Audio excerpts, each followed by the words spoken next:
The stories that Dr. Reddick shares with us, the stories we heard last night, the stories we've been hearing for 2 years. 1 in 3 women in America lives in a state with a Trump abortion ban.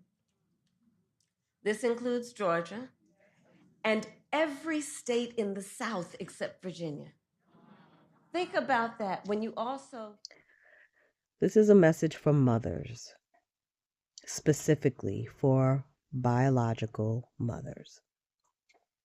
And I want to address Kamala's speech this afternoon, Friday, September the 20th, 2024, on reproductive health following the rally, town hall style rally with Oprah Winfrey last night, September the 19th. I want to help you to see this correctly, and I'm trying not to impose a way to analyze this so that you have an opportunity to do this yourself. But I need for you to first ask yourself, as a mother, how you would respond to your child in need.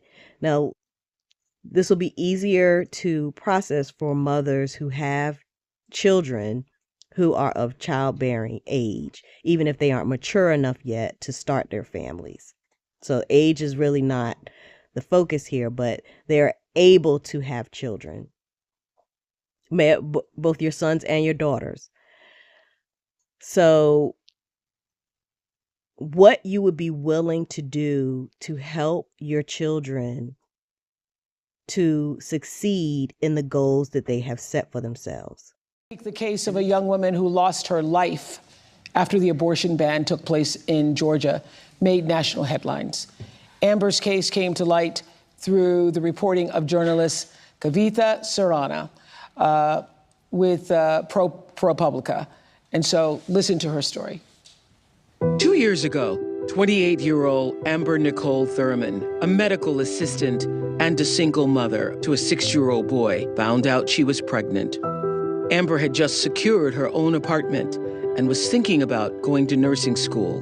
She made the decision to terminate her pregnancy. And this is important because there's a point being made in the case of Amber Thurman about her making the decision to have an abortion that is reportedly based upon a need to be able to continue to move forward with the plans that she had for her life as a single mother of a son. You also combine that with what we know has been long-standing neglect around an issue like maternal mortality.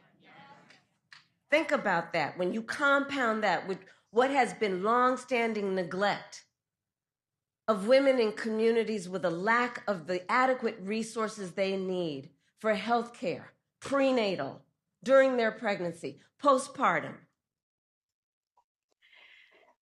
And if you were to become a grandparent, something I want to avoid right now for this very reason, what kind of support you would be willing to provide? How involved would you be with your children if they had children already and then were to unexpectedly be faced with a pregnancy? Your sons and your daughters unexpectedly faced with a pregnancy. What kind of support would you be willing to provide them so that they could continue to be good parents while working towards their goals? A strict abortion ban had recently taken place in her home state of Georgia, which caused Amber to travel to North Carolina for the procedure. Traffic made her miss the appointment, so the clinic gave her medication, what are known as abortion pills. Once back home, Amber experienced profuse bleeding, vomiting, severe pain. She eventually passed out. Her boyfriend called for an ambulance. Think about that.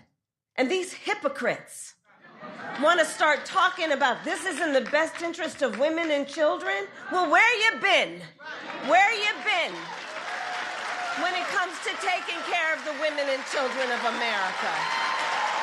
Where you been? How dare they? How dare they? Come on.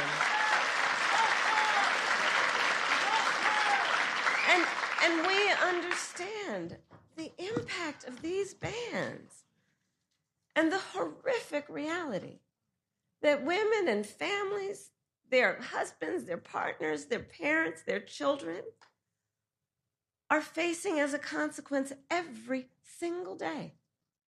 What sacrifices would you expect them to be willing to make to receive that kind of assistance? From you. I also want you to consider that although the role of the vice president or president is not to legislate, Kamala Harris is a prosecutor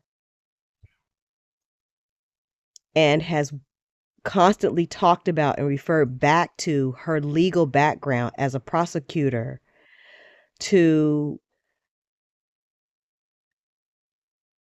give voice to her fight. What am I passionate about? What things have I been willing to fight for over the course of my career? Since Roe was overturned, I have met women who were refused care during a miscarriage, wanted to have a child, suffering a miscarriage. I met a woman, I've actually met several, who were turned away from the emergency room.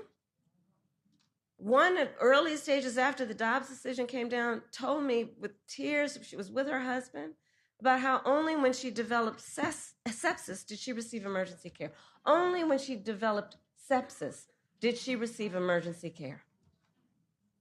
And now we know that at least 2 women, and those are only the stories we know, here in the state of Georgia, died because of a Trump abortion ban.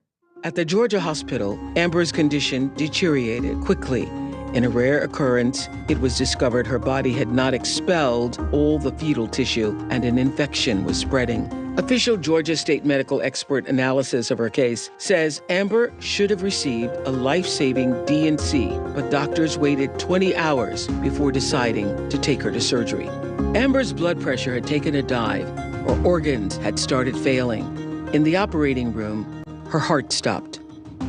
On the way to surgery, Amber's last words to her mother were, "Promise me you'll take care of my son." And so given the legal experience and knowledge she has, what capacity she should have of being able to interpret how legislation is applied when it is not working for the benefit of the people who she advocates for. One, and we heard about her story last night, a vibrant 28-year-old young woman. She was ambitious. You know, I talked with her mother and her sisters about her, and they described such an extraordinary life of a person. She was excited. She was working hard. She was a medical assistant. She was going to nursing school, raising her 6-year-old son. She was really proud that she had finally worked so hard that she gained the independence. Her family was telling me that she was able to get an apartment in a gated community with a pool for her son to play in. She was so proud, and she was headed to nursing school. And her name, and we will speak her name, Amber Nicole Thurman. Amber Nicole Thurman. Amber Nicole Thurman. That's right. And she had her future all planned out. And it was her plan. You know, let's understand, just take pause on that for a moment. She had her plan. Amber's mother, Shanette, and older sisters, CJ and Andrika, are here. And they wanted to be here tonight. to speak out for the first time. Ms. Jeanette, what do you want us to know about Amber's story? Initially, I did not want the public to know my pain. I wanted to go through in silence, but I realized that it was selfish. I want y'all to know Amber was not a statistic. She was loved by a family, a strong family, and we would have done whatever to get my baby, our baby, the help that she needed. When ProPublica came to my home, I pushed them away. No, but Kavithia, she was persistent. She said, it was something that you needed to know. You have to hear me. Women around the world, people around the world need to know that this was preventable. 2 years later, after speaking with my daughters, because I lost strength, I lost hope, you're looking at a mother that is broken. Mm-hmm. The worst pain ever that a mother, that a parent could ever feel. Her father and myself and the family, you're looking at it. Well, we appreciate so deeply you being here. And we're all watching you hear that tape and those words. We know how re-traumatizing that is and the strength it takes for you to be here to tell your story. And we deeply appreciate it. What she wanted to do for her son, for herself, for their future. And so when she discovered that she was pregnant, she decided she wanted to have an abortion. So what kinds of things would you expect a career prosecutor who wants to present a platform of reproductive health to be able to say to support people who would be in a set of circumstances where a mother or a pregnant woman is forced to make a decision about a pregnancy? For whatever reason, she feels that she is forced to make a decision about the life of the child that is now developing in her womb. But because of the Trump abortion ban here in Georgia, she was forced to travel out of state to receive the health care that she needed. But when she returned to Georgia, she needed additional care. So she went to a hospital. But you see, under the Trump abortion ban, her doctors could have faced up to a decade in prison for providing Amber the care she needed. Understand what a law like this means. Doctors have to wait until the patient is at death's door before they take action. You know, on the other side of my, you know, the other folks, Trump and his running mate, and they'll talk about, oh, well, yeah, but I do believe in the exception to save the mother's life. Okay, all right, let's break that down, shall we? Let's break that down. Let's break that down. So even though it is not the responsibility of the president to legislate, if you are a career attorney, prosecuting attorney, what kind of counsel would you should be able to provide both a pregnant mother and a physician who are being put in a position that makes making those kinds of decisions difficult for you for legal reasons.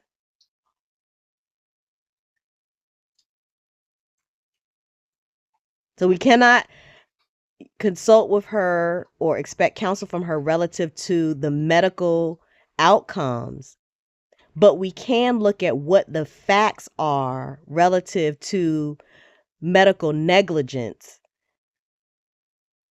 and receive counsel from her as a career prosecutor who stands on a platform of both reproductive health and protection of those who have been victimized sexually, so that the welfare and well-being of the woman, the biological woman, only biological women would be affected by these issues, because only biological women can become pregnant. So we're saying that we're going to create public policy that says that a doctor, a healthcare provider, will only kick in to give the care that somebody needs if they're about to die?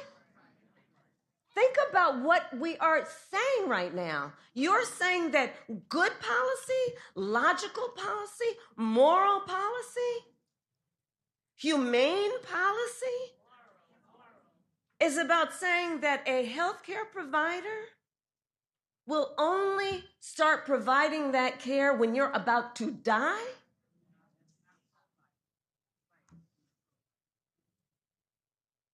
And so Amber waited 20 hours. 20 hours. Excruciating hours.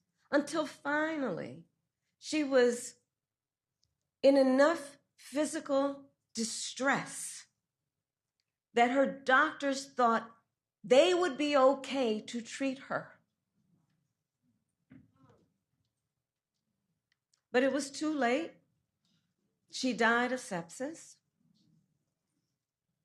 And her last words to her mother, which her mother, as you know, tears up and cries every time she speaks it. Last words to her mother, promise me you'll take care of my son.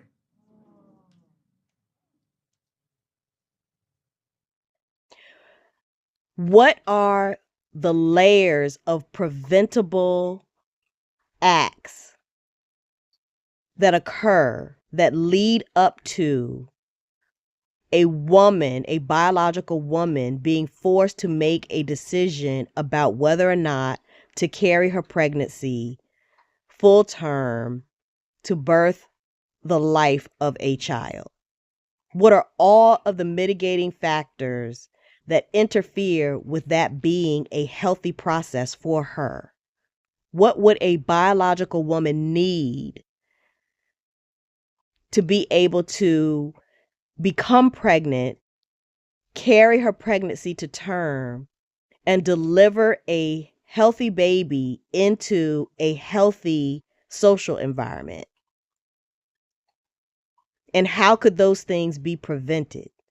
Any barriers to that process, how could they be prevented? What are all the barriers from the time of conception until the time of delivery to a mother being able to reproduce another life into a healthy social environment?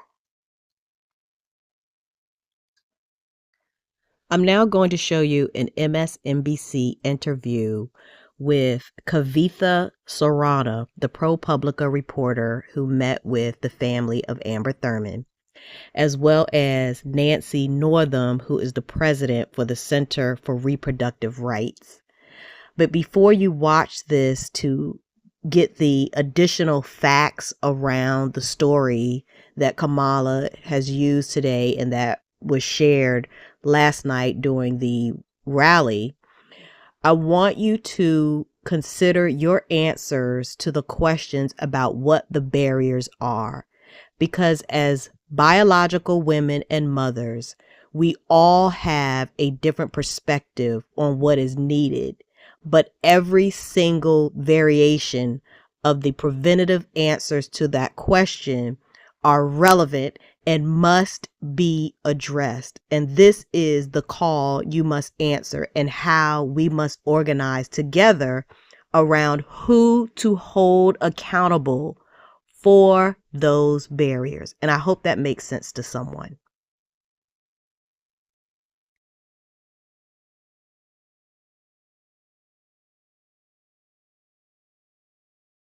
Joining us now, ProPublica reporter Kavitha Sarana. Thank you very much. You uncovered this. You did this investigation. Tell me about this mother. What happened to her? Yes, Amber Thurman, as you said, was a 28-year-old mother who became pregnant last summer and decided to end the pregnancy, but she couldn't do that in Georgia. Georgia had just outlawed abortion, so it took her weeks to figure out how to go out of state and take abortion pills. It should be said that abortion pills, major medical studies and organizations have consistently found that they're extremely safe and effective when taken in the first trimester, but complications can develop, and in those cases, patients should immediately go to the hospital, where the standard of care would be what's called a D&C procedure to empty the uterus, and this is the same procedure used for both abortions and for routine miscarriage care. What we know is that Amber developed complications, and by the time she did go to the hospital, she was developing a serious infection, sepsis. Instead of providing a D&C right away, the records we obtained showed it took 20 hours before doctors intervened. They talked about it multiple times, and in the meantime, Amber's condition worsened. Her organs began to fail, and by the time they tried to operate and save her life, it was too late. Why did the doctors delay? Well, we've reached out to the doctors in the hospital. We don't know for sure what was going through their head. They didn't respond. What we do know is, a lot of lawmakers that have passed these bans, not just Georgia's, have promised that they have exceptions for the life of the mother or medical emergencies. But these laws are written in ways that experts say are confusing, not rooted in science. They threaten prison time if a prosecutor decides that they're not followed correctly. And doctors have told me that this type of threat can change the dynamics between how they interact with patients. They're no longer able to just say, I'm going to follow my oaths, what's in the best interest of the patient. Now they have to also consider, how does this look on the outside if a prosecutor decided to put this under a microscope? If a jury of people with no medical experience looked at this case, would they agree that this abortion was necessary? Even if they do feel that they can go ahead, they sometimes have to convince nurses and other colleagues to participate, and those other colleagues have the right to decline in states like Georgia. So even if a law has some exceptions when there's the threat of criminal charges and no clarity, it doesn't mean patients get the care that they need. When we say that she died because of the overturning of Roe v. Wade, who's making that determination? Well, what we do know is that a committee of experts, every state has a maternal mortality review committee that reviews the deaths of people who were pregnant within the last year. And they reviewed this case, and they specifically said that the delay in care providing a D&C had a large impact on her death, that if she had been provided it, there was a good chance she would survive. We don't know, again, if the doctors were specifically responding to the ban. All right, Kavitha Sarana, thank you very much. And I understand you have another investigation. There's another woman that you're going to report on soon. Is that right? We're continuing to report on this. These cases are both from 2022.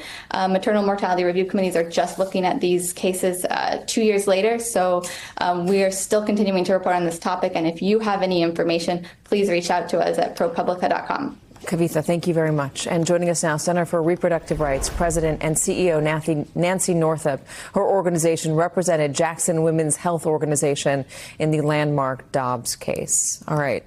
So people were warning about this. This is what would happen in response to the overturning of Roe v. Wade, when states were able to decide legally where abortion must be cut off or whether abortion should be allowed at all, taking that decision-making power from doctors and making it a political thing, a legal thing, that the ultimate consequence would be that women would suffer and some women would die.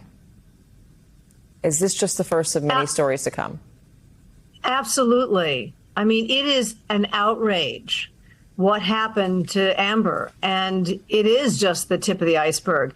The Center for Reproductive Rights warned when the Dobbs case was pending that women would die if Roe versus Wade were overturned. And we've been suing. We've sued Texas and Idaho and Tennessee on behalf of women who were at death's door because doctors were afraid to provide life-saving abortion care when they had pregnancy complications. And we see that again here in this Georgia case. We're also part of a lawsuit against Georgia's 6-week ban, saying that it is inadequate, the emergency exception in the state of Georgia. So this is what happens when healthcare is criminalized.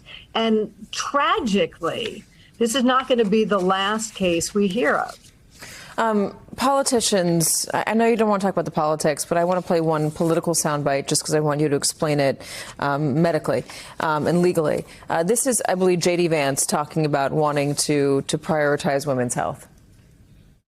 I'd like to learn a little bit more about this case and understand the details a little bit better, but it's an unspeakable tragedy. It should never happen in this country, and that's why we believe on the pro-life side in the life of the mother exception.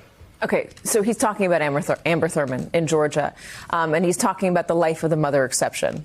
If there's an exception for the life of the mother, why is Amber Thurman not alive? Why is she dead? Why is her son now an orphan?